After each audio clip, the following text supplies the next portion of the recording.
મિત્રો, આજે આપણે એક એવી બ્રાન્ડની વાત કરવી છે કે જેણે માર્કેટિંગમાં બધા જ પુસ્તકો ફાડી નાખ્યા છે અને ટાટાની આ ઝીરો માર્કેટિંગ ગેમ જ જુડિયોને સુપરહિટ બનાવે છે. તમે ક્યારેય ટીવી પર કે ન્યૂઝપેપરમાં જુડિયોની એડ જોઈ છે? નહીં ને? છતાં પણ આજે દરેક શહેરમાં જુડિયોના સ્ટોરની બહાર લાંબી લાઈનો લાગે છે. ટાટા ગ્રુપની આ કંપની એવું તો શું કર્યું કે લક્ઝરી દેખાતા કપડાં આજે લારીના ભાવે વેચવા લાગ્યા?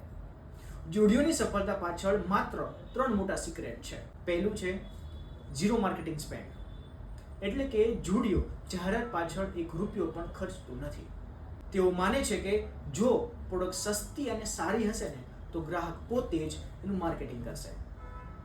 જે કરોડો રૂપિયા એડ્સમાં બચે છે તેનો ફાયદો તેઓ ગ્રાહકને લો પ્રાઇસ તરીકે આપે છે. અને બીજું છે ઇન્વેન્ટરી ટર્નઓવર.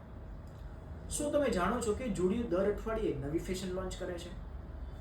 એટલે કે જો તમે આજે કોઈ ટી શર્ટ જોયું અને 15 દિવસ પછી લેવા જશો ને તો કદાચ એ સ્ટોક ખતમ થઈ ગયો હશે અને ત્યાં કંઈક નવું આવી ગયું હશે.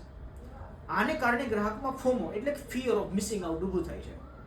લોકો વિચારે છે કે જો અત્યારે નહીં લઉં ને તો કાલે એ નહીં મળે. અને ત્રીજું, લોકેશન સ્ટ્રેટેજી. જુડિયો ક્યારેય મોંઘા મોલમાં જવાને બદલે પ્રાઇમ હાઈ સ્ટ્રીટ પર લોકેશન પર પોતાનો સ્ટોર લગાવે છે. સ્ટોર પોતે જ તેનું મોટું બ્રાન્ડિંગ છે, એટલે કે સ્ટોર પોતે જ તેનું સૌથી મોટું હોર્ડિંગ છે. તેમની પ્રાઇસિંગ રેન્જ 199 થી 999 માં તો પૂરી થઈ જાય છે.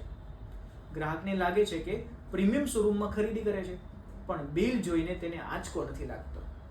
બિઝનેસ લેસન એ છે કે જો તમારી ઓપરેશનલ કોસ્ટ ઓછી હોય અને પ્રોડક્ટની વેલ્યુ વધારે હોય તો માર્કેટિંગની જરૂર પડતી જ નથી.